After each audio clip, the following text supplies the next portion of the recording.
ഇന്ന് Vishu റെസിപ്പിയിൽ soybean fry ഉണ്ടാക്കാം. അതിനുവേണ്ടി കുറച്ച് വെള്ളം തിളപ്പിച്ച് അതിലേക്ക് കുറച്ച് ഉപ്പിടാം.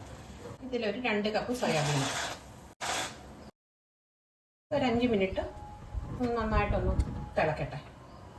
ഓഫാക്കിയിട്ട് ഒരു അരിപ്പയിലോട്ട് അരിച്ചെടുത്ത് അത് പിഴിഞ്ഞെടുക്കാം. തണുക്കുമ്പോൾ പിഴിഞ്ഞെടുക്കാം.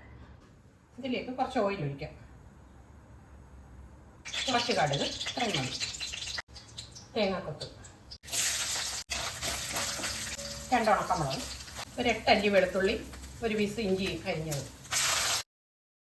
2 പച്ചമുളകും, കറിവേപ്പില, ഒരു വലിയ സവാള അരിഞ്ഞത്, 1/2 ടീസ്പൂൺ ഉപ്പ്, ഒരു 1/4 ടീസ്പൂൺ മഞ്ഞൾപ്പൊടി. ഇതിലേക്ക് 1 ടേബിൾ സ്പൂൺ മുളക് പൊടി, 1 ടീസ്പൂൺ മല്ലിപ്പൊടി, 1/4 ടീസ്പൂൺ മഞ്ഞൾപ്പൊടി, 1/2 teaspoon garam masala powder, 1/2 teaspoon കുരുമുളക് പൊടി, ഇത്രയും ചേർക്കാം. ചെറിയ തീയിലിട്ടൊന്ന് മൂപ്പിക്കാം. അതിലേക്ക് ഒരു തക്കാളി അരിഞ്ഞതിടാം. ഇത് തിളപ്പിച്ച സോയാബീന് നന്നായിട്ടെല്ലാം പിഴിഞ്ഞെടുത്തതാണ്, അത് ചേർക്കാം.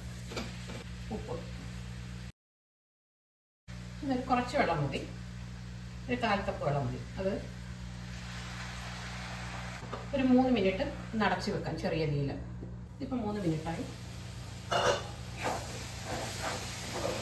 കുറച്ച് ഓയിൽ ഒഴിക്കാം. നല്ലതായിട്ട് ഡ്രൈ ആയിട്ട് എടുക്കേണ്ടവർക്ക് കൂടുതൽ ഓയിൽ ഒഴിച്ച് ഇളക്കി എടുക്കാം. ഇനി ഇത് ഓഫാക്കാം. കൂടുതൽ ഫ്രൈ ആകേണ്ടവർക്ക് വീണ്ടും ഇത് ഫ്രൈ ആക്കാം. വീണ്ടും ഇത് ഓഫാക്കാം.